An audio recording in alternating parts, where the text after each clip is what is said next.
Nous aurons un culte de famille. Je vais enseigner sur la famille. Je toucherai beaucoup de choses aujourd'hui et je prie Dieu pouvoir m'arrêter avant. Voici notre thème d'aujourd'hui, notre sous-thème. Je veux que tu notes notre sous-thème. Les éléments nécessaires pour être une famille inébranlable. Les éléments nécessaires pour être une famille inébranlable. Je vais répéter. Les éléments. Je ne sais pas si le frère a pu faire une affiche avec ce thème ou pas. Ce thème. Tu ne l'as pas fait. Mais ce n'est pas grave. Tu aurais dû le faire. Les éléments nécessaires pour être une famille inébranlable. 1 Pierre, chapitre 5, verset 10. Notre verset d'appui. 1 Pierre, s'il vous plaît, chapitre 5, verset 10 à 11. Nous lisons la parole de l'Éternel. Le Dieu de toute grâce, qui vous a appelé en Jésus-Christ à sa gloire éternelle, après que vous aurez souffert un peu de temps, vous perfectionnera lui-même, vous affermira, vous fortifiera, vous rendra inébranlable. 11. À lui soit la puissance au siècle des siècles. Amen. Acclamons la parole de Dieu. Acclamons la parole de Dieu. Que Dieu soit loué, que Dieu soit glorifié. Frères et sœurs dans le Seigneur, depuis le mois de janvier, nous avons commencé une série sur Dieu veut te rendre inébranlable. Et nous allons continuer cette série. Aujourd'hui, nous allons voir quels sont les éléments nécessaires pour ta famille, pour rendre ta famille inébranlable. Mes frères et sœurs dans le Seigneur, et tant que Jésus-Christ, notre Seigneur, ne revient pas encore, nous avons besoin de vivre sur la terre par la grâce de Dieu. Nous devons vivre conformément au plan parfait de Dieu. Amen. Amen. D'autres personnes sur la terre, Dieu a appelé à avoir une famille où un homme, une femme vont se rencontrer, vont se marier. Il y a des personnes sur la terre, Dieu aussi va te permettre de ne pas avoir un mari ou une femme. Amen. Ce n'est pas écrit que tu es obligé à te marier. Le plan de Dieu, c'est que chacun puisse se marier, bien sûr. Mais comme l'apôtre Paul, lui, il ne s'était pas marié. Amen. Ça ne veut pas dire qu'il était maudit. Simplement, par rapport à son appel, il a décidé de ne pas se marier. Amen. Mais il y a des gens qui n'ont pas voulu rester comme ça, comme moi. Moi, je n'ai pas voulu rester comme l'apôtre Paul. J'ai dit non, moi je vais me marier, avoir une famille. Amen. Lorsque je parle de la famille, je parle aussi de la famille au sens large. Tes frères et sœurs, tes cousines, ta sœur, tes oncles, tes petits-neveux, les membres aussi de ta famille. Amen. Et lorsque je parle aussi de la famille, je parle aussi de la première famille qui est aussi l'Église. Amen. Mes frères et sœurs dans le Seigneur, c'est important que ta famille, tu ne peux pas vivre simplement ta vie chrétienne et quand tu regardes ta famille, elle a des problèmes, elle a des difficultés. Beaucoup des hommes, beaucoup de personnes se concentrent sur elles-mêmes. Alléluia. Beaucoup de personnes ne sont pas concentrées, alléluia, dans leur famille. Tu veux voir un homme, une femme, ils vont tout d'abord rechercher avoir une belle carrière, il veut avoir de l'argent, il veut avoir la réussite, mais il va négliger sa propre famille. Alléluia. Ce n'est pas normal. Et tant que chrétien, et tant qu'enfant de Dieu, tu dois rechercher la réussite de ta famille. Si tu es marié, tu dois rechercher la réussite dans ton mariage. Si tu es célibataire, tu souhaites te marier, tu dois avoir les éléments importants pour réussir dans ton mariage. Donnez-moi un amen bien, j'attends pas ton amen. Frères et sœurs, beaucoup de personnes, tu es rentré dans un mariage, tu n'as pas resté, tu t'es séparé. Aujourd'hui, tu as peur pour te marier. D'autres sont dans les mariages, ils viennent à l'église, ils souffrent dans les mariages. D'autres sont célibataires, mais les membres de leur famille, ils ont le problème dans les mariages. Comment faire? Alléluia. Mais Dieu a un plan merveilleux pour chaque famille. Dieu a un plan merveilleux pour chaque couple, pour chaque personne. Amen. Mes frères et sœurs, lorsque nous parlons des éléments, nous parlons des choses que Dieu a établies nécessaires pour un mariage. Alléluia.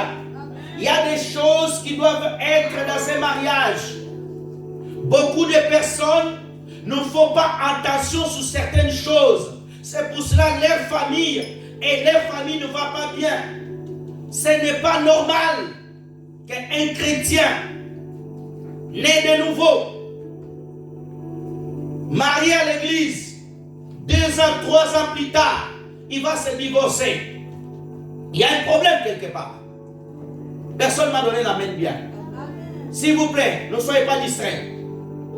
Frères et sœurs dans le Seigneur, ce n'est pas normal. Quelqu'un qui a Jésus, il est marié, mais il a tellement de problèmes dans son couple. Mes frères et sœurs, aujourd'hui Satan attaque les mariages de païens et les mariages de chrétiens.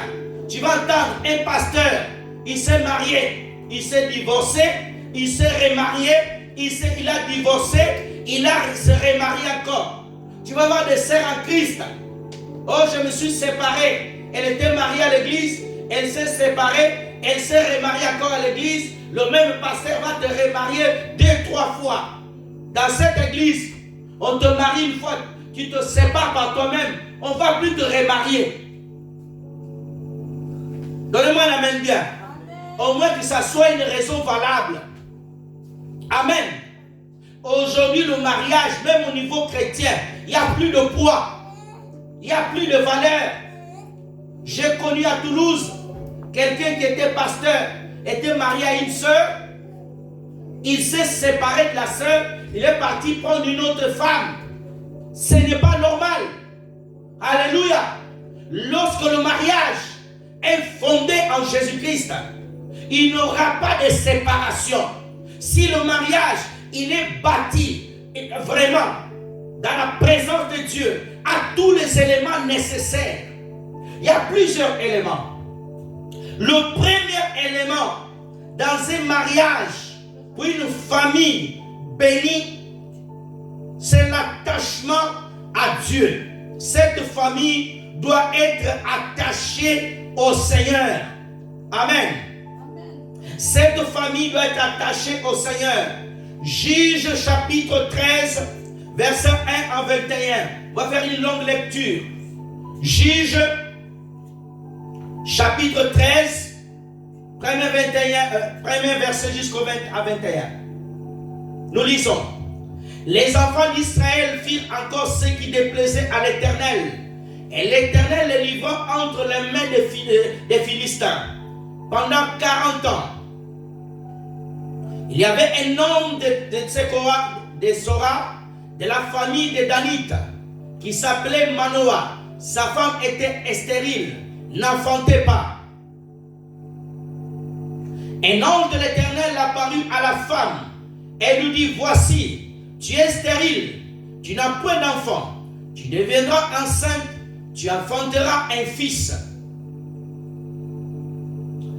Maintenant, prends bien garde, ne bois ni vin, ni liqueur forte, ni mange rien d'impur.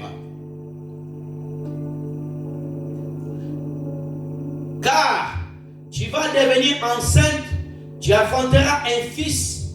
Le rasoir ne passera point sous sa tête, parce que cet enfant sera consacré à Dieu dès le ventre de sa mère. Et ça sera lui qui va commencer à délivrer Israël de la main des Philistins. On va s'arrêter 5 frères. Reviens au premier verset, après on va continuer la lecture, je vais commencer à expliquer. Premier élément, suis-moi bien frères et sœurs. La famille doit être attachée à Dieu. Si tu veux voir frères et sœurs, ta famille être inébranlable, elle doit être attachée à Jésus-Christ. Beaucoup de chrétiens, ils viennent à l'église, mais leur famille n'est pas attachée à Jésus. À l'église, tu vois le père chanter, la maman chanter. Quand tu vois dans leur maison, Jésus n'est pas dans leur maison. Quand tu vas dans leur maison, tu ne sens pas la gloire de Dieu. Tu vas dans la maison de couples chrétiens. Tu rentres là-bas, tu sens, on dirait que tu es dans la maison des païens. Tu rentres là-bas, on ne te reçoit même pas par la prière. Tu rentres là-bas, tu vois le père, il est en train de boire de l'alcool. Tu vois la maman, elle fait comme si elle fait, mais il dit, mais vous ne sentez pas que Dieu est là. J'ai rentré dans certaines maisons de chrétiens. J'ai mis mes pieds, je me suis assis. Je ne sentais pas que Dieu était là. Mes frères et sœurs, avec beaucoup d'humilité, avant d'être pasteur, j'ai des frères. J'ai visité des maisons de gens, des soi-disant chrétiens. Tu rentres chez eux, tu dis, mais ici, il n'y a pas Dieu ici. Tu vas dans la vitrine, la grande bouteille de whisky Jack Daniels. Tu dis, mais ici, je ne suis pas dans la maison des chrétiens ici. Tu rentres, tu vois dans le couloir, tu vois le poster d'un rappeur. Frères et sœurs, il faut que ta famille soit attachée à Dieu. Alléluia. Quand on vient chez toi, on doit sentir Dieu. Mes frères et sœurs dans le Seigneur, être appelé une famille chrétienne, il faut qu'on voit chez vous que Jésus-Christ est là. Ce n'est pas simplement ici à l'église. Ici à l'église, tout le monde est saint. Ici à l'église, tout le monde lève les mains. Ici à l'église, tout le monde chante. Mes frères et sœurs, la Bible dit qu'il y avait une famille à l'époque où Israël était combattu. La famille de Manoah. Cette famille, j'aime bien. Ils étaient stériles, mais ils connaissaient Dieu. Parce que quand on lira un peu plus tard, on verra que le Père demandera qu'est-ce que nous devons faire pour maintenir la présence de Dieu. C'était une famille qui croyait en Dieu, mais stérile. C'était une famille qui craignait Dieu, mais n'avait rien. Frères et sœurs dans le Seigneur, vous pouvez être une famille pauvre, mais gardez la crainte de Dieu.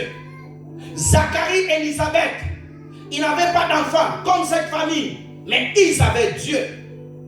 Quel est le genre de famille que vous avez? Mes frères et sœurs dans le Seigneur, tu dois consacrer ta famille à Jésus-Christ de Nazareth. Donnez-moi un amen bien. Amen. Mes frères et sœurs, aujourd'hui on voit des familles chrétiennes. Ils n'ont pas la culture de s'attacher à Dieu. Quand tu regardes leur maison, Christ n'est pas élevé. Christ n'est pas glorifié. Comment vous voulez être une famille inébranlable? Lorsque la tempête vient, rentre dans votre mariage, le mariage capote. Le mariage est détruit. Pourquoi? Parce que cette famille n'est pas attachée à Dieu. Lorsque le père et la mère sont attachés à Dieu, je t'assure, les enfants qui naîtront dans cette famille, ils sont déjà nés dans une bonne fondation. Ils sont nés dans un bon lieu. Pourquoi? Le père et la mère sont les premiers intercesseurs. Personne ne m'a donné la main bien. Amen. Alléluia. L'enfant peut grandir. L'enfant peut se redévier. Mais il y aura toujours un intercesseur, le père et la mère, en train de prier pour son enfant.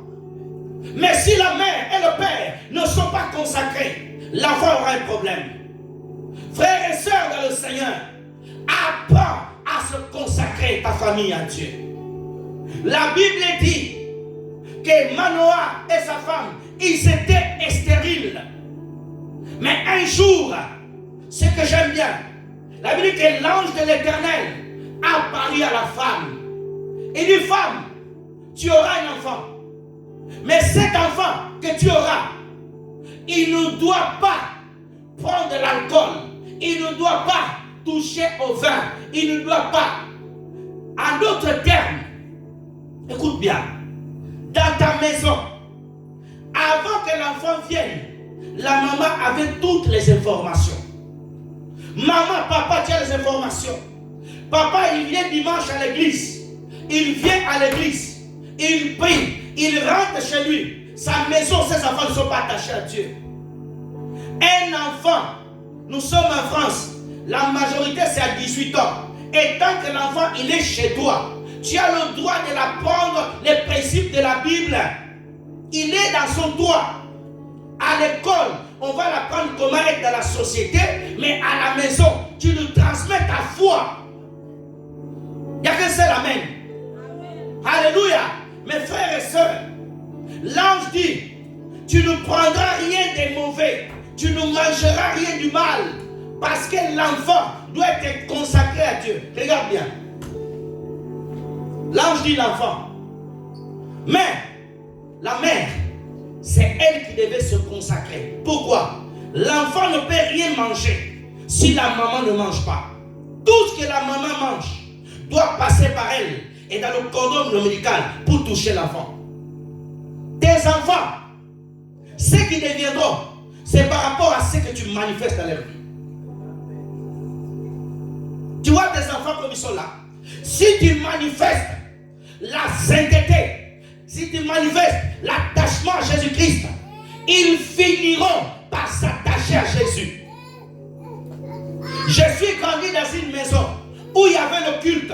On faisait le culte chez nous. Je jouais, mais mon père tenait à ce que j'étais là. Le pasteur qui prêchait, il disait, laisse celui-là. On me sortait, laisse celui qui l'entend, la sémence. Le résultat, il est ici. Je suis là. Et pourtant, j'ai grandi. J'ai rencontré des amis mauvais. Je suis aussi allé en boîte de nuit. Mais quand j'arrivais en boîte de nuit, je ne pouvais pas prendre l'alcool. Je ne savais pas pourquoi. Mes amis vivaient, mais moi j'étais là. Je ne pouvais pas prendre l'alcool. Quand je sortais dehors, j'étais bien. Quand j'étais dedans, je n'étais pas bien. Frères et sœurs, quand tu as la sémence, elle va travailler en toi. Tu ne peux pas avoir une famille solide, inébranlable, si maman, tu n'es pas consacré. Si ta maison n'est pas attachée à Jésus. Mes frères et sœurs, vous savez le mariage, c'est toi et ton mari. Tes familles, ils ont leur combat. Il y a des familles où Satan a maudit. Personne ne peut se marier. Toi, tu viens de Christ. Dieu te délivre. Tu te maries. Les esprits ne te lâcheront pas. Ils vont toujours te combattre. Et toi, tu joues. Donnez-moi la main bien. Frères et sœurs dans le Seigneur. Personne ne donne la main bien. Vous êtes très distraits aujourd'hui. Frères et sœurs, la Bible dit que l'ange le dit, verset 3. L'ange le dit, tu ne dois rien prendre. Regarde bien. L'enfant, il est protégé par la sainteté du père, de la mère. C'est la mère qui protégeait la sainteté de l'enfant. Est-ce que tu protèges la sainteté de ton enfant? Est-ce que tu protèges la sainteté de ton enfant? Tu vas voir aujourd'hui dans une maison, c'est la maman même qui expose les enfants. La maman est en train de regarder des choses bizarres. Tu ne sais pas ce que tu es en train de mettre. Tu es en train de communiquer des mauvaises choses à tes enfants. Mes frères et sœurs, le monde spirituel, il est plus réel que ce monde que tu vois ici. Le monde spirituel, il est plus réel. C'est pour ça que tu dois apprendre à préserver ta maison, à préserver le lieu où tu habites. Il y a des choses que tu ne dois pas ramener dans ta maison. Il y a des personnes qui ont ramené les démons dans leur maison. Tu vas apprendre. Vous pouvez fermer la porte s'il vous plaît. Acheter les choses, frères et sœurs. Acheter les choses qu'il ne faut pas acheter. Mes frères et sœurs dans le Seigneur, tu dois apprendre à te consacrer. Il dit, l'enfant qui naîtra de toi, il doit être saint. consacrer. Tu dois consacrer ta maison. Consacrer ta maison, ce n'est pas simplement prendre de l'huile d'olive, jeter partout dans ta maison. Non. C'est la vie que vous menez. C'est ce que vous faites dedans. Il y a des familles, dans le couple, vous êtes mariés. J'ai eu une histoire qui m'a blessé le cœur. Un couple, soi-disant chrétien, il voulait aller dans le club échangiste pour aller faire je ne sais pas quoi. La femme est arrivée là-bas. Elle est tombée enceinte avec un homme. Vous imaginez le péché. Quel genre de péché? Mes frères et sœurs, il y a des choses qu'on ne fait pas. Si tu donnes ta vie à Jésus, soyez un véritable mariage, une véritable famille. Et ça doit être vu quand vous êtes attaché à Jésus. Votre maison. Verset 6.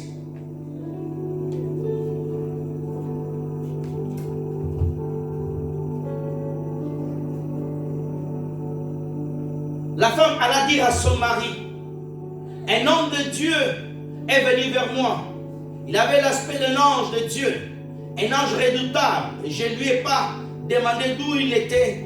Il ne m'a pas fait connaître son nom. Regarde, la femme, elle rencontre Dieu, elle va parler à son mari. Dans un couple, si une femme, elle va écouter la parole de Dieu, elle doit ramener dans son mari. Aujourd'hui, nous avons des problèmes dans les familles chrétiennes. Regarde, le mari prie dans une église bizarre. La femme prie dans une église vraie. Combat. Le mari, c'est moi le chef. Dans la spiritualité, dans les choses de Dieu, c'est lui qui a le vrai Dieu. C'est celui qui domine. Si ton mari a un faux Dieu, ne le suis pas. Donnez-moi la main bien. Reste à la maison. Alléluia. Ne va pas prier. Ne va pas prier dans une église pour chercher des conflits. Mais si tu sais, ma soeur, ton mari a un lieu, il va prier dans un lieu mauvais. Ce n'est pas parce qu'à cause du mariage, tu dois le vendre ton âme. Non, non, non, non. Ne le suis pas. Tu le respectes, mais tu restes à la maison. Tu pries le Dieu saint qui le délivre. Beaucoup de femmes ont détruit leur foi. Ils ont suivi les maris qui sont allés dans une fausse doctrine. Beaucoup de femmes aussi, ils ont amené leurs maris dans de mauvais lieux, dans de mauvaises églises. Le mari était dans une bonne église, mais à cause de l'amour, il n'a pas discerné, il n'a pas pris le temps de prier. Non, je vais suivre ma femme. Ta foi est détruite. Combien de femmes, ils ont amené leur mari dans de mauvaises églises où le mari va aller là-bas, il va aller tomber dans le péché. La femme dit, j'ai rencontré un homme de Dieu. Un homme de Dieu véritable. Suivez-moi, frères et sœurs. Regarde-moi.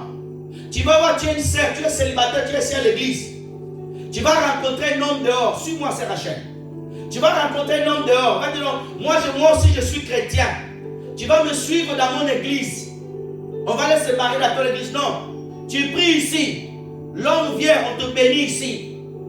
S'il a une bonne église, tu dois prier Dieu qui t'amène là-bas. S'il n'a pas une bonne église, tu restes ici. Alléluia. C'est un problème du salut. Nous avons beaucoup de couples chrétiens. La femme, le dimanche, elle prend les enfants, elle amène dans une autre église. Le mari va quelque part. Quand il se retrouve à la maison, lutte de doctrine. Le mari croit que la femme ne peut pas prêcher. La femme croit que la femme peut prêcher. Le mari croit que la femme peut prêcher. La femme dit non, la femme ne peut pas prêcher. Guerre. La femme va dans une église où on l'oblige à mettre le voile. Le voile, les boucles d'oreilles sont levées, elle ne peut pas mettre le bâton. Le mari va dans une église, on dit, il n'y a pas de problème. La femme ne peut pas mettre le voile, il n'y a pas de problème, boucle d'oreilles. Quand il voit sa femme, elle voit sa femme n'a pas de forme. Donne-moi la main bien.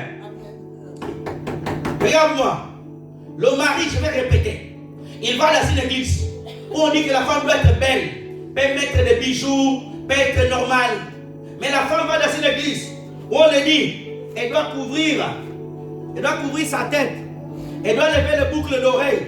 Elle doit tout lever. Et quand le mari se réveille, elle voit sa femme comme un homme. Sa femme commence à changer. Les démarches deviennent bizarres. Et le mari, qu'est-ce qu'il va faire? Ça va être la guerre dans le couple. Je sais ce que je vous prêche. Je suis pasteur. Les gens m'appellent. Frères et sœurs, il y a des couples. Tu regardes la femme, tu regardes le mari. Le mari croit que Jésus-Christ est Dieu. La femme croit que Jésus-Christ est le Fils de Dieu. La guerre doctrinale dans la maison. La femme croit qu'il faut parler en langue. Le mari lui croit autre chose. Pourquoi? Parce que vous n'avez pas le même Dieu. Mes frères et sœurs, priez que Dieu vous garde dans la même doctrine que ton mari. Il n'y a pas la même. Alléluia. Où vous êtes une famille, soudée comme cette famille. La femme dit, un ange de Dieu m'a paru. Le mari dit, il n'y a pas de problème. Le mari se met aussi à genoux, si vous suivez ça.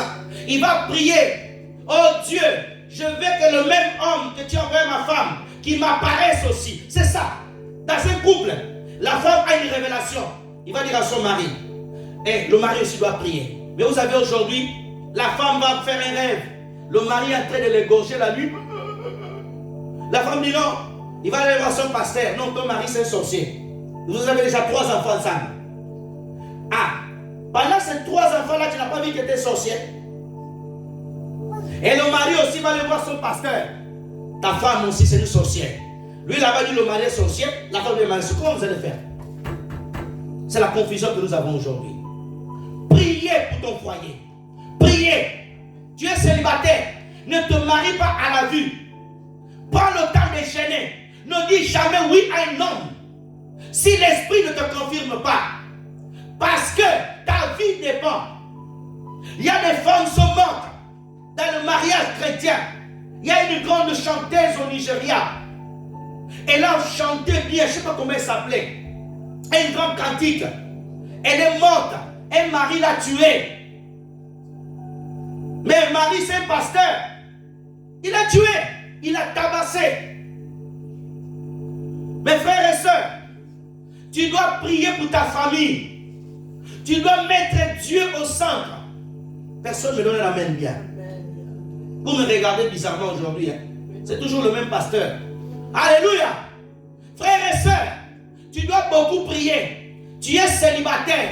Ne dis pas oui à quelqu'un parce qu'il s'habille bien, parce qu'il est beau, parce qu'il a fait le coiffe, il a mis un trait du trait comme ça ici jusqu'au bout. Non, non, non, non. Il parle bien français, il parle bien anglais, la belle voiture, tout ça de côté. Rentre en prière. Le mariage, ce n'est pas pour aujourd'hui. Le mariage, c'est le futur. Amen. Il y a des gens, quand ils rentrent dans ta vie, dans 10 ans, ils te détruisent ta foi. Dans 15 ans, tu détruis. C'est pour cela que tu dois prier. Votre famille doit être attachée à Jésus. Pas simplement une famille où vous blaguez. Non. Attachez véritablement à Jésus. Nous allons prendre cette famille aussi merveilleuse. Luc chapitre 2, verset 22 à 28. La famille de Joseph et Marie. Luc chapitre 2, verset 22 à 28, nous lisons. Et quand le jour de leur purification furent accomplis selon la loi de Moïse, Joseph et Marie le portèrent à Jérusalem pour le présenter au Seigneur. Regardons. Joseph était fiancé de Marie. Regarde-moi, frères et sœurs. Aujourd'hui, nous avons des fiancés. Un jour, j'ai écouté un pasteur en Côte d'Ivoire. Regarde-moi. Le pasteur disait comme ça. Quand vous êtes fiancés, il disait aux frères, il faut aller coucher avec la sœur avant le mariage. Il dit, ce n'est pas un péché. Frères et sœurs, c'est un grand péché. Quand vous lisez Joseph dans Matthieu, la Bible dit que Joseph n'avait pas connu Marie. Amen. Hein? Si tu es fiancé, tu n'as pas le droit de connaître ton homme. Et il n'y a pas non, on est fiancé, il s'est présenté dans notre famille, on le connaît. Non, non, non. Même s'il a fait la dot, il faut que votre mariage soit béni. Amen. Amen. Alléluia. Aujourd'hui, nous avons Tu vas voir des fiancés, on vous présente à l'église. Vous commencez à aller vous serrer dans le cinéma, dans les salles de cinéma. Vous allez commencer à vous serrer des bisous à droite, à gauche. C'est quoi ça? C'est pas normal ça. Vous faites des selfies ensemble. Regarde les fiancés d'aujourd'hui. Les deux là, les fiancés, avec des selfies. Ils sont même à l'église. Ce n'est pas normal ça. Alléluia. Quand vous êtes fiancé, il ne faut pas vous connaître. Alléluia.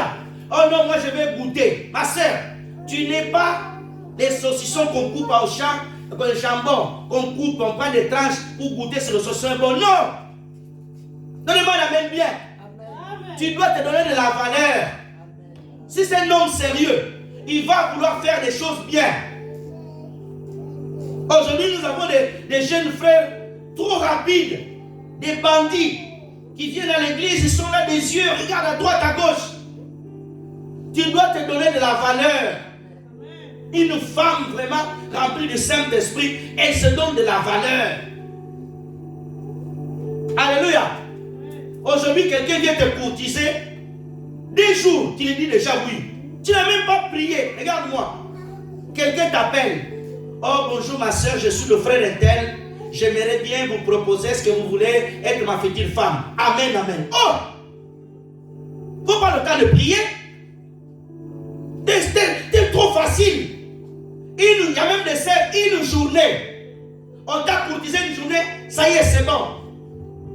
Je ne parle même pas. Moi, je me souviens à l'époque, nos mamans nous racontaient, nos pères pour aller draguer nos mères. Une année. Regarde-moi, c'est Rachel. Une année pour réfléchir. Les sœurs d'aujourd'hui, ils sont Wi-Fi. Les sœurs d'aujourd'hui sont Wi-Fi. Quelqu'un le propose en mariage, il ne prie pas, il ne rentre pas en prière. Amen, ça y est, j'ai le mariage. Oh, faut prier. Seigneur, cet homme qui est devant moi, est-ce que c'est l'homme que tu m'as donné? Seigneur, qu'est-ce que tu dis? Et quand tu pries, regarde-moi ma soeur, quand tu pries, tu ne projettes rien. Tu dis, frère, restons en prière chacun de son côté. Vous ne vous appelez pas. Parce que quand vous allez commencer à vous appeler, les sentiments vont venir de la chair. Et tu vas penser que c'est Dieu. Personne ne me donne la main. Frère, suis-moi ici. Frères et sœurs dans le Seigneur. Ma sœur, la Bible dit que Joseph et Marie, ils sont partis au temple quand Jésus était né. Une famille, qu'est-ce qu'ils vont faire? Ils vont aller pour consacrer l'enfant. 23. Merci Seigneur. Souvent ce qui est écrit dans la loi du Seigneur, tout mâle prémené sera consacré au Seigneur. 24. Et pour offrir un sacrifice des tourterelles, des jeunes pigeons, comme cela a prescrit dans la loi du Seigneur. 25. 25 s'il vous plaît. Et voici qu'il y avait à Jérusalem un homme appelé Siméon. Cet homme était juste et pieux.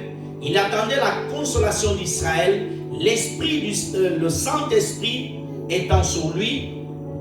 Jusqu'à 28. 26 s'il vous plaît frère. C'est Rachel, tu peux gérer le frère là-bas s'il vous plaît.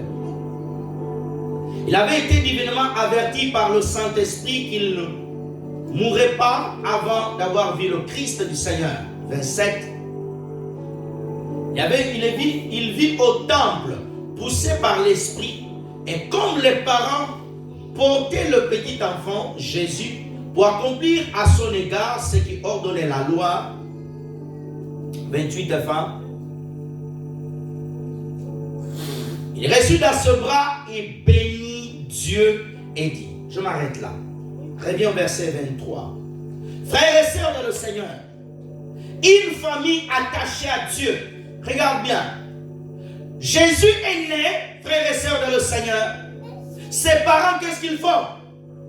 Ils prennent, ils l'amènent au temple. Ils l'amènent pour consacrer Jésus.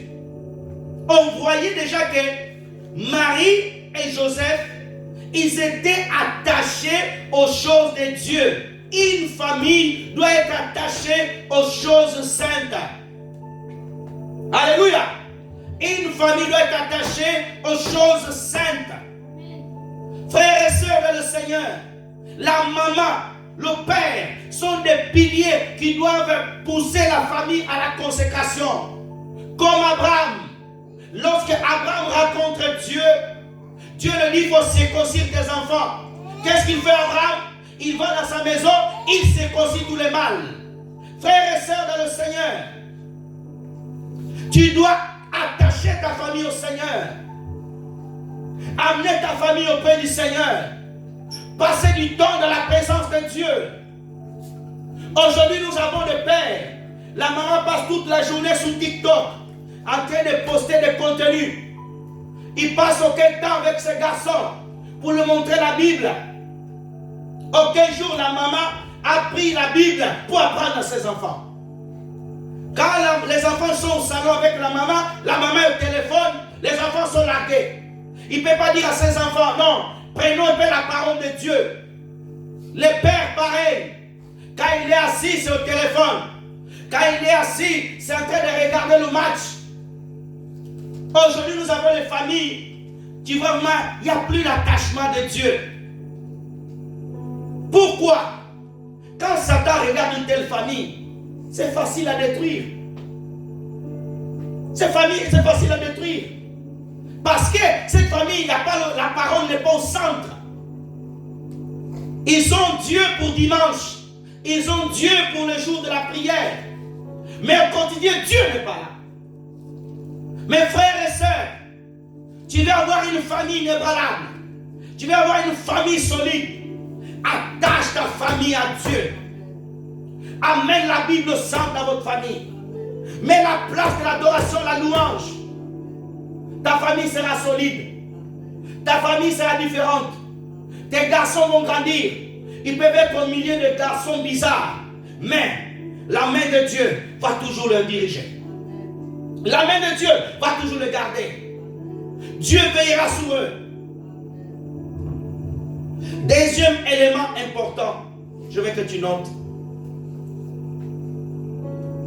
L'amour pur des parents. L'amour pur des parents est visible pour transmettre aux enfants. Genèse chapitre 2, verset 24. Genèse 2, 24, on va lire rapidement. On va lire quelques versets clairs. C'est pourquoi l'homme quittera son père et sa femme s'attachera, et sa mère, et s'attachera à sa femme. Ils deviendront une seule chair. Premier passage. L'amour pur des parents pour transmettre. Mes frères et sœurs dans le Seigneur, c'est avec beaucoup de tristesse que nous regardons les couples chrétiens.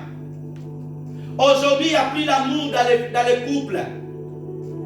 Quand tu regardes certains couples, je ne parle pas de tous les couples, Dieu merci, au moins il y a quelques couples chrétiens qui restent comme modèles.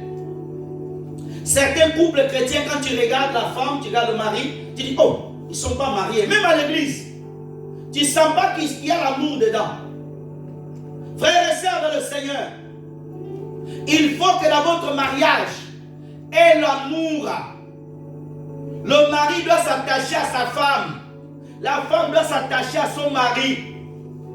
Aujourd'hui, la femme est attachée à sa maman. Le mari est attaché à son père. Tu vas voir dans le mariage, la femme défend beaucoup sa famille. La famille de son mari ne veut pas entendre parler.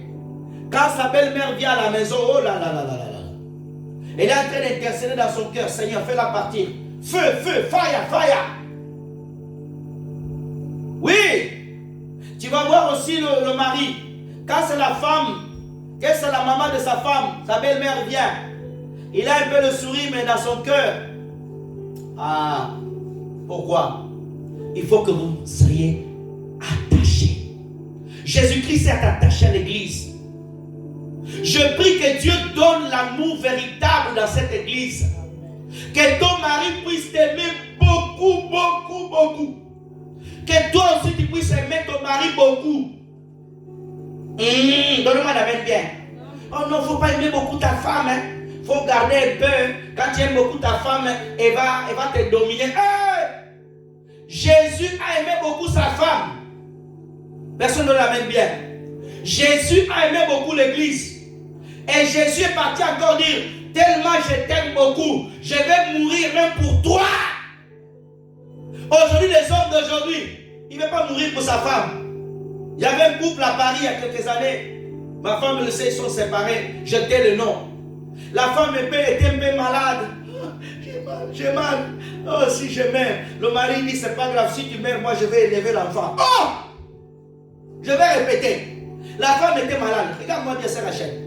La femme, j'ai mal. La femme dit, si je meurs vraiment, comment je vais faire mon enfant? Le mari dit, c'est pas grave. Si tu meurs, moi je vais élever l'enfant. Comme s'il voulait que la femme puisse mourir pour aller se marier. Alléluia. Est-ce que tel homme, il aime sa femme? Il n'aime pas sa femme. Il y a des hommes, quand il dort à côté de sa femme, tellement il n'aime pas sa femme, il est en train de prier dans son cœur que sa femme fasse une crise cardiaque parce qu'il a déjà vu quelque part. Il y a des femmes aussi, regarde-moi, quand il dort avec son mari, il se lève la nuit, il regarde le visage du mari. Qui m'a pris de se marier avec cet homme? Il dit, oh my God, my Jesus. Regarde-moi bien. Quand il regarde le mari, il se souvient de Matthieu qui était avec lui en classe. Son premier chéri là. Je prie Dieu que Dieu te donne vraiment un amour pur pour ton mari. Mes frères et sœurs, il y a des mariages chrétiens. Dieu n'est pas dedans. Tu te maries par toi-même. Maintenant tu as le fil au cou. Tu ne sais plus comment faire. Intercède que Dieu change son cœur. Je vous assure, il y a des mariages, Dieu ne t'a pas donné. Il y a des gens qui sont mariés par précipitation. Tu n'as pas pris le temps de demander à Dieu, mais comment faire? Dieu est déjà dedans. Vous en avez 5 enfants. Priez simplement, Seigneur, donne-moi l'amour à cet homme. En Afrique, il y a certains pays, on forçait les enfants de 15 ans, on leur donnait au papa de 50 ans. On disait à ces enfants-là, ça c'est un péché. Hein. Regarde-moi, un enfant de 15 ans, on donne un papa de 45 ans. On dit, va là-bas, tu vas l'aimer comme ça. Il y a des tribus comme ça, je ne vais pas citer les pays ici. Amen. On forçait les enfants, qu'on appelle mariage forcé. Même en Inde, ça existe encore. C'est mauvais. Pourquoi? Ils veulent forcer l'amour. Tu dois aimer ton mari. Tu dois aimer ta femme. Genèse 24, verset 62, 67. Rapidement. Genèse 24, verset 67. Isaac conduisit Rebecca dans la tente de Sarah, sa mère. Il prit Rebecca qui devient sa femme. Il l'aima. Ainsi fit consoler Isaac après avoir perdu sa mère. Regarde bien. On dit que Isaac, il prit Rebecca, il aima Rebecca. Isaac est l'image de Jésus. Rebecca est l'image de l'église. Marie, aime ta femme. Arrête de t'attacher toi à ta mère. Il y a des maris qui sont trop attachés à leur maman, à leur père. Oh, ma mère est comme ça. Oh, ma mère elle a fait comme ça. Tu n'es pas marié à ta maman. Toi aussi, femme. Oh, moi vraiment, notre papa n'était pas comme ça. Arrête de comparer ton mari à ton père. Si ton mari a des défauts, aide-lui. Si ta femme a des défauts, aide-lui. Aujourd'hui, nous avons des hommes, même à l'église. Ils vont pousser leurs femmes à faire des chirurgies esthétiques. La femme, elle a 5 enfants. Elle a pris un peu de poids. La femme a un peu de joues. Oh non, il faut aller faire des opérations en Espagne. Il faut enlever le ventre. La femme, elle a un gros ventre. Tu es devenu bizarre. Aide-la à faire du sport. Donne-moi la main de te parler. Il y a aussi certaines femmes, elles rentraient dans le mariage. Elle s'est laissée aller. Quand tu la regardes, elle ne se fait plus belle. Elle se lève le matin, les gros chansons là, comme des petits lionceaux là. La maison elle est sale. Tu te fais plus belle. Non, c'est les enfants. C'est les enfants. Hey! Une femme doit se faire belle pour son mari. Il y a des femmes, ils ont 5 enfants. Quand tu la regardes, elle est belle. Elle prend soin d'elle. Toi, tu n'en as que 1, tu n'en as que 2. Tu t'es laissé aller. Tu fais que t'habiller avec de gros boubous là. Regarde-moi. Vous voyez les gros bassins là. Gros bassin. Tout gros bassin. Arrête ça. Alléluia. Ma soeur, pour ton mari, fais-toi belle. Personne ne donne la même bien. Alléluia. Tu dois te faire belle pour ton mari. Il y a aussi certains hommes. Avant, quand il n'avait pas d'enfant, il était tout beau. Il allait chez le coiffeur. Il s'habillait bien. Depuis qu'il est marié, quand il regarde, il a une trentaine d'années. Mais quand il regarde, il a 65 ans. La barbe ne coupe plus. Il est devenu bizarre. Il est devenu bizarre. L'amour, ça s'entretient. Ça fait tout un mois, il dit jamais à sa femme, je t'aime. Encore certaines tribus, il n'a jamais offert une rose à sa femme. Ah non, non. Il y a des femmes aussi certaines. On te donne des roses. Ah, j'ai fait quoi avec la fleur? Je pensais que tu allais me donner 100 €. Ah! Donne-moi la main qui veut te parler. Il y a le vent, quand le mari l'amène une fleur. Dans son cœur, il dit, ah mon Dieu, je pensais que tu allais m'acheter un téléphone. Frères et sœurs, l'amour doit s'entretenir. Il y a des maris, ils ne donnent jamais de cadeaux à sa femme. Il n'achète jamais des habits à sa femme. Sa femme a toujours les mêmes habits. La robe là, qu'elle avait de janvier, jusqu'à décembre, elle a été lavée à la machine. Et comme les machines aussi européennes, vous savez, elles enlèvent la couleur. La femme est devenue bizarre. Et quand il vient à l'église, il commence à regarder les sœurs, les femmes des autres. Prends soin de ta femme. Donne-moi la main bien.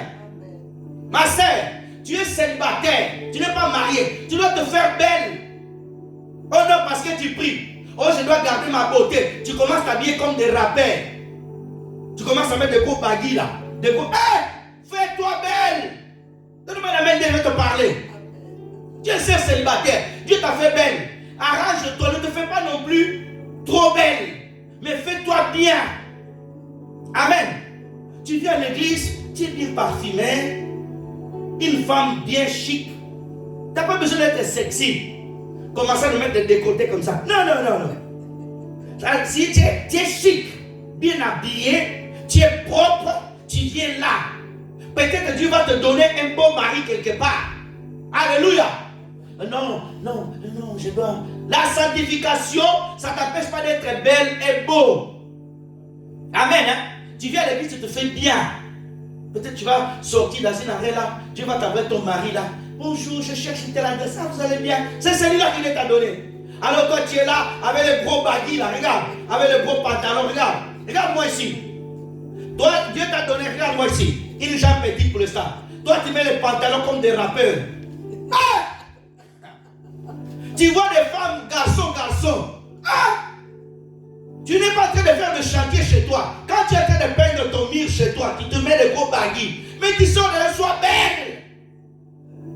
Amen. Tu viens à l'église, tu te laisses aller. Un jour, j'ai rencontré une soeur quelque part. Je suis en train de prêcher. J'ai dit, oh, bonjour ma soeur, bonjour. Je sais pas. J'ai regardé, non. Elle a changé ou bien c'est quelqu'un. Et non, mon Dieu, c'est bizarre. Femme reste femme, homme reste homme. Amen. Papa, apprends à aimer ta femme. Quand les enfants à la maison, ils voient que tu aimes ta femme, les enfants ils feront de même. Ils vont aussi aimer leur femme. Amen. Il y a aussi certaines femmes, ils aiment trop la bagarre.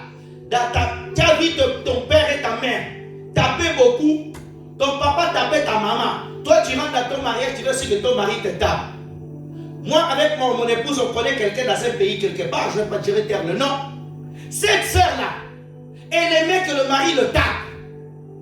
Elle disait, moi, ma maman, son mari le tapait, toi, il faut que tu me tapes. Comme ça, quand tu me tapes, je sais que tu m'aimes. Quel genre d'amour comme ça?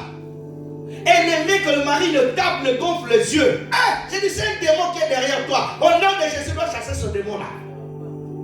Oui. Frères et sœurs, aime ta femme. Femme aussi aime ton mari. Mais nous avons les femmes d'aujourd'hui. Certaines femmes, quand ils regardent vraiment, elles ne montrent même pas l'amour à son mari. Elles parlent à son mari, on dirait le facteur. Non. Tu dois le parler avec amour. Donnez-moi un amen bien. Amen. Alléluia. Manifeste l'amour. Proverbe chapitre 18, verset 22. Rapidement. On va avancer. Celui qui trouve une femme trouve le bonheur. C'est une grâce qu'il obtient de l'Éternel. Celui qui trouve une femme trouve le bonheur. Celui qui trouve un homme trouve le bonheur. Frères et sœurs, le bonheur n'est pas dans l'argent tout d'abord. Mais lorsque tu te lèves le matin avec la femme que tu aimes, même si tu as des problèmes, en partie tes problèmes sont soulagés. Amen. Vous imaginez? Tu te réveilles à côté de quelqu'un que tu aimes. Tu te réveilles à côté de quelqu'un qui te fait du bien. Amen. Quand tu regardes, oh Dieu merci. Mais tu imagines te réveiller à côté de quelqu'un. Et Seigneur, prends-lui au paradis. Il y a des gens qui font ce genre de prière. Hein? Je vous assure. Il y a des femmes qui font ce genre de prière à leur mari. Il y a des hommes qui font ce genre de prière. Papa, amène-lui rapidement au ciel qu'il aille. Celui qui trouve une femme trouve le bonheur. Il y a des bonnes femmes, il y a des bons maris. Le mari que tu as là, Dieu peut le changer, le transformer. Alléluia. Il y a des femmes, leur mariage c'est catastrophe. Mais Dieu peut transformer ton mari. Dans la Bible, il y avait une femme qu'on appelait Abigail. Elle était sainte. Mais elle se mariait avec un homme qu'on appelle Nabal. Dans 1 Samuel chapitre 25, allez lire à la maison. Cet homme était mauvais. Mais aucun jour, cette femme s'est séparée de cet homme. Elle a toujours prié Dieu qu'il le change. Dieu a dit que tellement cet homme était méchant, Dieu l'a tué, il a donné David. Dieu peut changer ton mari. Dieu peut changer ta femme. Tu dois simplement prier. Toi qui tu me suis en ligne, je dis non pasteur, il est difficile. Quel que soit l'état où il est, Dieu peut le changer. Il y a des personnes qui se sont séparées avec leur mari parce qu'ils n'ont pas pris le temps de chercher Dieu. Frères et sœurs, j'ouvre une parenthèse. La Bible dit, le cas où on peut se séparer, c'est l'infidélité, oui. Il y a aussi d'autres cas. Si ton mari veut t'empoisonner, tu pars, tu fuis. Tu m'entends bien? Si ton mari, il prend le pistolet pour te tuer, fuis. Pars. Ce n'est pas un péché. Amen. Si ton mari, il veut te poignarder avec un couteau, ne reste pas dans ce mariage-là, parce qu'un jour il va te tuer. Il y a un pasteur quelque part. Il y avait une dame. Le mari le tabassait souvent mal. Le pasteur l'a dit non, reste dans le mariage. Mais le mari est parti trop loin, a pris le couteau un jour. Regarde-moi, frère et soeur. Il a poignardé ici à la sœur, regarde. Ici, elle a failli mourir. Elle est partie. Elle est revenue encore. Le sang. Elle est revenue. Vous savez, la prochaine fois, le mari l'a tué. L'a tué. Parce que le pasteur l'a dit reste. C'est pour ça qu'il faut prier pour ton mariage. Je connais quelqu'un près de la famille. Cette sœur, elle était mariée. Elle avait la première enfant. Elle est tombée enceinte. Maman le connaît. Deuxième enfant. Le mari le tabassait. Vous savez qu'est-ce qu'il a fait la nuit? Le mari a pris les fourchettes. Elle était enceinte pour le poignarder dans le ventre. Elle le connaît. Je suis devant le Seigneur. C'est pour ça que faites attention. C'est que quand tu veux rentrer dans ce mariage, prie, prie, prie, j'aime. que le mariage, ce n'est pas le présent, c'est le futur. Au début, il va te montrer des roses. Mais plus tard, tu ne sais pas. Il y a des femmes qui sont tuées par leurs conjoints, même ici en France. Regarde les informations. Combien de femmes sont tuées? Combien de femmes sont tuées? Des fois, tu veux rester dans un mariage où Dieu ne te veut pas. Je suis contre le divorce. Mais sous ces cas-là, tu pars. Tu ne peux pas rester dans un mariage où le mari t'a tué dessus. Ne reste pas. Je ne te conseillerai pas. Il y a un pasteur quelque part. La femme, le mari sort dehors. Il attrape le sida. Il vient à la maison. Il garde le sida. Il couche avec la maman. J'avais 5 enfants. La maman, Dieu les parle. Ils vont faire les tests dans le sida. Le pasteur dit à la maman, maman, ne reste pas dans ce mariage. Parce que le mari va mourir. Au moins les enfants, ils auront leur mère. Si tu restes avec lui, il va mourir. Heureusement que la maman a écouté. Le monsieur est mort. La maman a été sauvée. Sinon, ça allait être double peine pour les enfants. C'est pour ça qu'il faut prier. Il faut prier beaucoup. Il faut prier pour ton mariage. Il faut prier, tu es célibataire. Que Dieu te donne un bon mari. Que Dieu te donne dans une famille où tu rentres. Dieu te garde là-bas. Parce que tu as même des familles où tu rentres, c'est la guerre. C'est la guerre. Tu rentres dans une famille, ils sont maudits. Toi, tu apportes la lumière. Tu vaincras, mais tu auras la guerre. La guerre. Donne-moi la main bien. Je veux que tu notes ce passage, on va aller rapidement. Ephésiens 5, verset 28. Troisième élément important, je veux que tu notes l'unité de la famille. L'unité de la famille. Luc chapitre 11, verset 17. On va aller rapidement. Luc chapitre 11, verset 17. Comme Jésus connaissait leurs pensées, il leur dit: tout royaume divisé contre lui-même est dévasté. Une maison s'écroule sur une autre. Troisième point, l'unité de la famille. Regarde mon frère et soeur, que Dieu me donne les mots. Le Seigneur Jésus-Christ, il était en train de parler. Si vous lisez avant, les pharisiens accusent Jésus-Christ, notre Seigneur, qu'il chassait les démons par Bézéboul.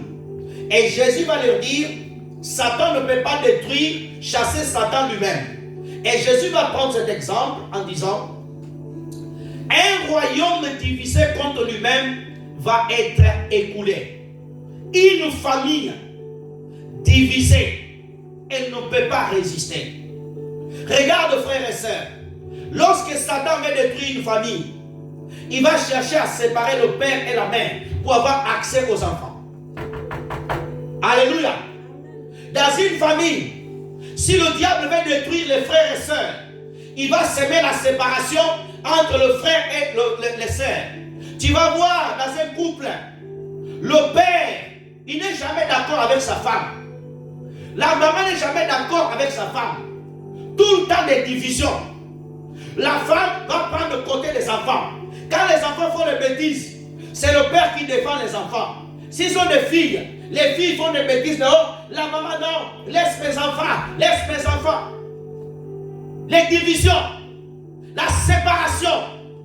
Lorsque même dans une église, vous avez deux camps. Oh non, moi j'aime bien le pasteur José quand il prêche. S'il y a un deuxième pasteur, un prophète, non, moi j'aime bien le prophète là, parce que lui il donne des prophéties. Le pasteur José trop agité. Séparation à l'église. Les camps, lui il prend son camp, l'autre il prend son camp. Faites attention qu'il y ait l'unité. Jésus-Christ a dit aux disciples, soyez ensemble. Dans la chambre haute, il a dit, demeurez ensemble. Ça veut dire qu'ils étaient tous ensemble, l'unité. Même ici à l'église, si quelqu'un vient, commence à te raconter des choses d'une sœur, afin que tu puisses la haïr, faites attention. la séparation, la division et même la destruction. Une entreprise, lorsqu'il commence à avoir des groupes finiront par se diviser. Alléluia. Je veux que vous notez pour vous. Genèse chapitre 11, du premier verset au 9e verset. On ne va pas le lire. Notez-les. Éphésiens chapitre 4, verset 3. Éphésiens chapitre 4, verset 3, sous l'unité. Actes chapitre 14, verset 15. Je vais expliquer Genèse 11. Frères et sœurs dans le Seigneur, tu peux l'afficher, Genèse 11. La tour de Babel. Frères et sœurs dans le Seigneur, la Bible dit que les hommes, ils se sont réunis ensemble. La Bible dit qu'ils sont dit, on va construire une tour, un immeuble qui atteigne jusqu'au ciel. Regarde bien. Mes frères et sœurs, quand nous sommes unis, Satan ne peut pas nous détruire. Quand tu es uni à Jésus, le diable ne peut pas te détruire. Frères et sœurs dans le Seigneur, la Bible dit qu'ils ont commencé à construire. Ils ont commencé à construire. Ils ont commencé à construire, frères et sœurs dans le Seigneur. Quand ils ont vraiment arrivé très haut, presque pour atteindre leur objectif, Dieu descend. Il dit, mais tiens, oh, ils se sont unis. Ils parlaient le même langage, la même pensée, la même direction. Dieu dit, descendons, confondons-les. Pourquoi? Parce qu'ils sont unis. Même Dieu a vu que les hommes étaient unis. Quand tu es uni à Jésus, quand vous êtes solide avec ton mari, ta femme, le diable aura du mal à détruire ta famille. Il y aura du mal. Quand Dieu a mis l'autre parle anglais, l'autre dit donne-moi une brique, l'autre parle en français, qu'est-ce qu'il a dit? C'est lui qui est en bas, il s'entend, c'est lui qui est au bout. L'autre il est au milieu. Ils ont dit on ne s'entend pas. L'autre qui parle anglais, il a pris son ami anglais. Allez, on rentre en Angleterre. C'est lui qui parle français. Il part chercher les terres françaises. C'est lui qui parlait portugais. Il parle. C'est comme ça qu'il y a eu la multiplication de langues. Le projet s'est arrêté. La tour de Babel. Mais la tour de Babel, dans Genèse 11, c'était la préfiguration du plan du diable qui nous sommes en train de voir le royaume d'Antichrist. Quand je prêcherai l'eschatologie, je viendrai te prêcher ça. Aujourd'hui, nous voyons, j'ouvre une parenthèse, la tour de Babel. Aujourd'hui, c'est les Nations Unies. Vous voyez les Nations Unies? Toutes les nations se réunissent là. Toutes les langues, ils sont réunis. Ils votent une seule loi. Quand je prêcherai l'eschatologie, je vais t'enseigner ça. C'est juste pour te montrer. Quand tu es uni avec ton mari, personne ne va vous détruire. Quand tu es uni avec tes enfants, personne ne va te détruire. Il y a des familles, ils sont tellement unis. Tu peux raconter des choses. Tu ne peux pas détruire cette famille-là. Mais il y a des familles où ils sont divisées.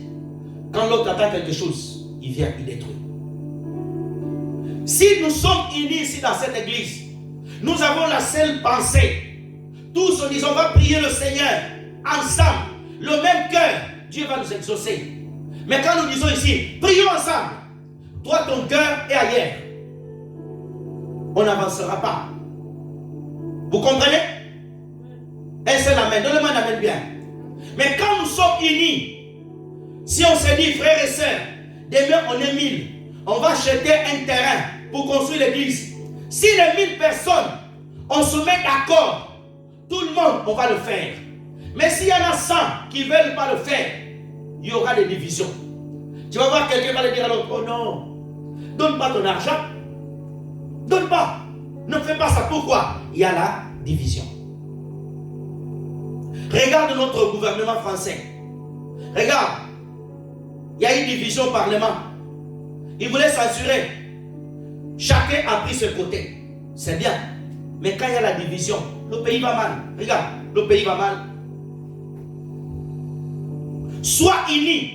Je prie que Dieu donne l'unité dans ta famille. Je prie que Dieu donne l'unité à tes enfants. Je prie que Dieu donne l'unité avec tes frères et sœurs. Mes frères et sœurs dans le Seigneur, le diable, des fois, il s'unit avec ses acolytes. Hérode et les autres, ils ne s'entendaient pas à l'époque de Jésus. Mais pour la mort de Jésus, ils sont mis d'accord. Hein? Nos ennemis, pour te faire du mal, même si l'autre ne disait pas bonjour, mais pour faire du mal à quelqu'un, ils vont se mettre d'accord. Pourquoi? Parce qu'ils veulent faire le même plan. Nous aussi devons être unis. Nous devons être unis ici à l'église. Quelqu'un peut venir ici dans notre église. Il dit des bêtises sur quelqu'un. Toi, tu sais que non, c'est ma soeur. Tu la défends. Tu ne la détruis pas. Quelqu'un vient. Tu ne le connais pas 6 mois, 3 mois. Il te dit des choses, tu crois. Voyez? Tu dois faire attention. 4e élément. On va vers la fin. Une très grande place pour la prière familiale. Une très grande place pour la prière familiale. Marc chapitre 5, verset 23. Marc 5, verset 23. Il lui adressa cet instant de prière. Ma petite fille est à l'extrémité. Viens, impose-lui les mains, afin qu'elle soit sauvée, qu'elle vive. Regarde, frères et sœurs, si tu veux que ta famille soit inébranlable, si tu veux que ta famille elle reste solide, il faut qu'il y ait une grande place de la prière. Maman, papa, priez ensemble. Aujourd'hui, tu vas voir la maman, elle passe des heures, elle prie de son côté. Non, tu peux prendre ton temps de prier ensemble.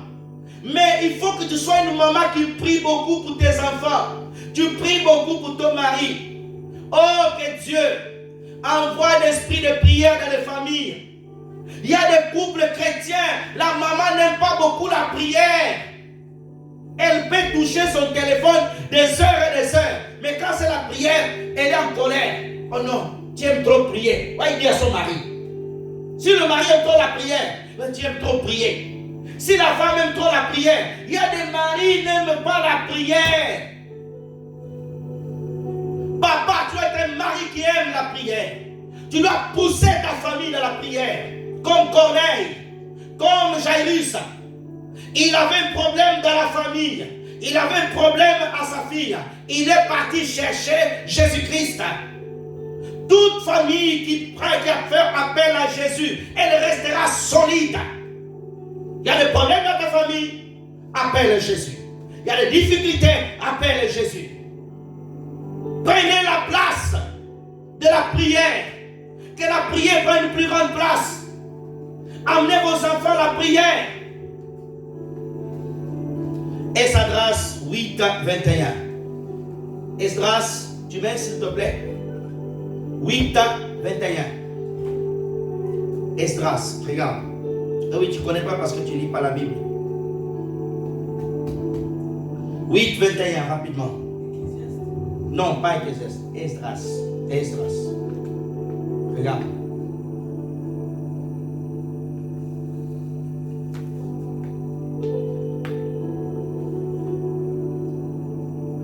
« 8, 21. Après, pour ceux qui notent aussi, ils vont noter des Chroniques 20, 13.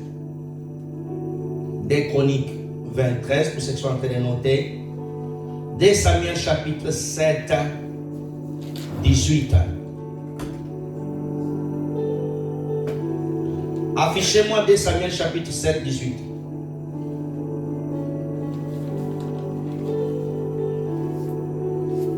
Le roi David alla se présenter devant l'Éternel. Il dit: Qui suis Seigneur éternel, quelle est ma maison pour que tu fais parvenir où je suis. David va s'adresser à Dieu. Dit: Seigneur, qui est ma famille? Il faut que la famille ait une plus grande place de la prière. Le père et la mère, il faut que ce soient des hommes qui prient. Nos mamans d'aujourd'hui, ils aiment beaucoup les anniversaires. mais la prière est moins. Alléluia. Dieu va, oui, c'est l'anniversaire, mais la prière, quand c'est la prière, ronfle et dort. Maman, tu dois prier beaucoup. Dans une maison, il faut que la maman prie beaucoup. Même si le diable veut attaquer, Dieu te révèle déjà la vision. Aujourd'hui, pourquoi nous avons moins de vision? Parce qu'il y a moins la prière. Les gens fuient la prière. Les gens n'aiment pas la prière. Une maman, elle doit beaucoup prier pour sa famille, pour ses enfants, pour son mari. Papa, tu dois prier beaucoup. Aujourd'hui, les mamans sont beaucoup dans le business. Ils aiment beaucoup le business. Quel est le business aujourd'hui? Oh, en Turquie, il y a ça, il y a ça. Il y a un temps pour le business, il y a un temps pour la prière. Tu as les enfants. Maman, combien de temps tu pries pour tes enfants? Sois réel. Combien de temps tu pries pour ton enfant? Tu as combien d'enfants? Si tu en as 3 enfants, chacun de tes enfants doit faire 1 heure pour eux. Par jour. Tu en as 2. Pas 2 heures pour tes enfants. Et 2 heures pour toi-même. 4 heures par jour. Et tu peux rajouter encore 1 heure pour le pasteur. Ou tu pries pour ton pasteur. Et il n'y a pas d'amen. Oh Seigneur. Amen. Personne ne prie pour moi ici. Oh là là là là là là là. Personne ne prie pour moi. Frères et sœurs, tu dois apprendre à prier longtemps, à passer du temps dans la prière. Amen.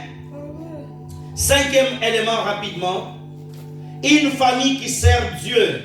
Une famille qui sert Dieu. Josué chapitre 24 verset 15. Rapidement.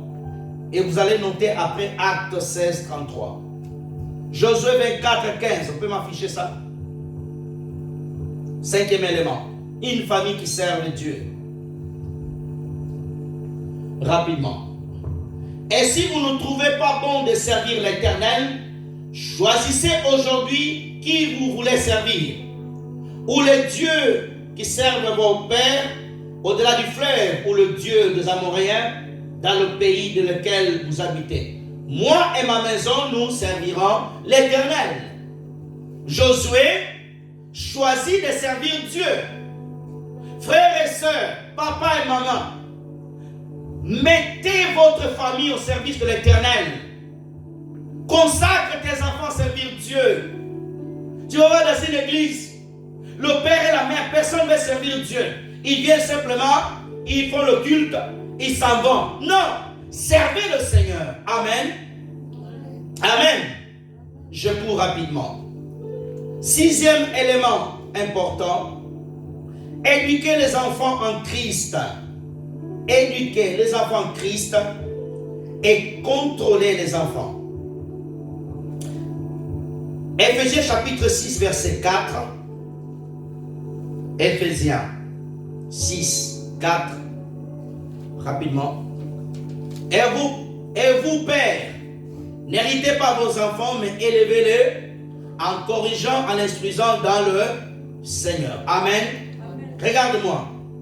Il y a des parents en Christ, ils héritent leurs enfants. Tu insultes ton enfant toute la journée. L'enfant n'a rien fait, tu le tapes. L'enfant fait une petite bêtise, toi tu sors déjà le gros bâton. Arrête un peu ça. Ce n'est pas bien. Toute chose que l'enfant fait, tu le tapes. Tu ne sais pas parler. Si toi, tu fais des bêtises, le péché devant Dieu, Dieu te sort aussi la chicotte. Regarde-moi. Tu as menti Dieu, une chicotte. Tu as fait une bêtise, tu as péché par ta vue, chicotte. Tu n'as pas donné ta dîme, chicotte. Tu as porté 1 centime offrande, chicotte. Tu n'es pas venu à l'évangélisation, chicotte. Tu as regardé mal ta soeur, tu as passé mal, chicotte. Toi, dès que l'enfant fait quelque chose, tu le tapes, tu le tapes, tu le tapes, tu le tapes. Tu dois te repentir. Il y a des enfants, quand ils font le bêtise, il faut le corriger. Tu n'as pas besoin forcément de le taper. Tu peux le priver des jeux, tu peux le priver des choses. Regarde-moi. Tu peux le priver de la télé, du téléphone, d'autres choses. Tu peux dire, va dormir, passe la journée dans ta chambre. Toi, tu fais que taper. Ça veut dire que ton éducation, elle est limitée. Tu es incapable d'éduquer bien. Et en plus, quand tu fais que taper, il va s'habituer déjà avec ta main. Les traits de ta main, il a déjà dans son corps. Il est habitué. Tu peux le taper, il va. Regarde-moi comment il va faire, regarde. Tu le tapes, il a pas mal. Il a pas mal. Il est déjà habitué. Quand il va tourner, il va partir. Quand il vient, il pleure. Quand il n'est pas là, il garde tranquille. Mais quand tu le prives de ce qu'il aime, il va réfléchir. Et tu l'expliques. Regarde-moi. Il y a des parents qui font que taper. Tu l'expliques pas ce qu'il a fait. Tu as mal fait. Et d'autres parents même, ils n'ont pas de gêne. Ils n'ont pas de gêne. Ils tapent l'enfant comme ça. Il faut l'expliquer. Il y a des choses, il faut se mettre en colère.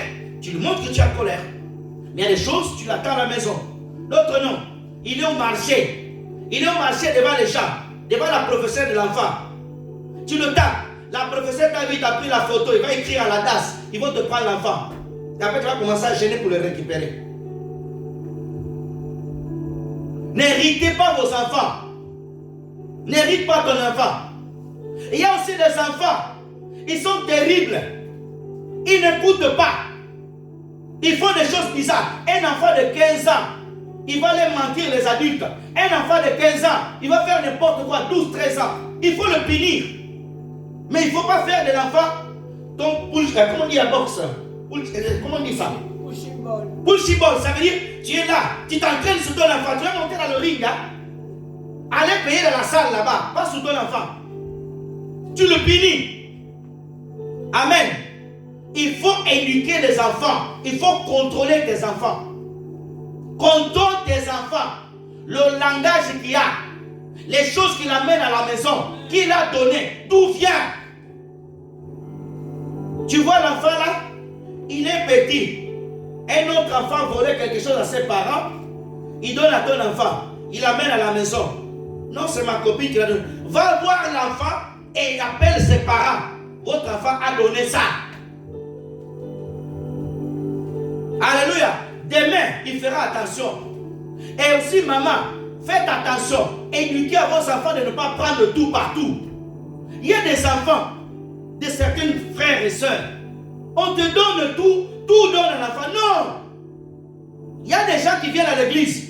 Ils ne viennent pas avec de bonnes intentions comme toi. Amen. Hein? Et ma soeur, toi aussi quand tu viens à l'église, arrête de donner des biscuits aux enfants de personnes. Parce qu'il y a des sœurs en Christ, quand il vient à l'église, il n'aime pas qu'on donne les choses à son enfant. Parce que tout le monde n'est pas pareil. Oui, il y a l'amour. Mais je vis quelque part, une sœur dans cette église. Et une sœur a donné le biscuit à son enfant. Elle a dit à la sœur, tu n'as pas le droit de donner le biscuit. C'est son enfant. Même si nous avons l'amour, c'est son caractère. Elle ne veut pas, tu vas faire quoi? Tu vas le chasser? Elle ne veut pas. Amen. Et j'ai vu même une autre dame. Elle était en train d'allaiter son enfant. L'autre maman, elle s'est levée et dit, ma soeur, va là-bas au bout. Elle a raison. Il faut savoir se respecter. Vous êtes derrière les gens. Tu commences à allaiter comme ça. Il y a la salle à côté. Donne-moi la main bien. Amen. Il y a des gens quand ils viennent à l'église, ils pensent que l'église, tu es chez toi. D'autres ils s'assoient à l'église comme ça. Oh, assis-toi correctement. Tu es à l'église, tu manges du chewing-gum. À l'église, des bonbons. Tu écoutes la parole. Quand le pasteur te regarde, et tu manges vite, tu te mords la langue. Et tu mords la langue. Tu vas voir quelqu'un assis. Tu penses que la personne prend l'esprit, il s'est mordu la langue. Amen. Alléluia. Et c'est des personnes qui sont là.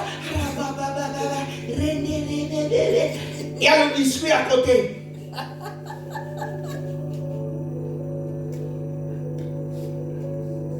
Et l'enfant, quand il fait juste une bêtise à l'église, tu commences à le taper et toi aussi, on va te taper aussi.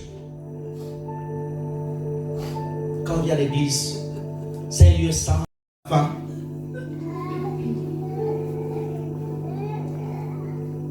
Pour ceux qui veulent marquer des versets, 1 Timothée chapitre 3, verset 4. sur éduquer les enfants. Tite chapitre 2, Tite 2, 4.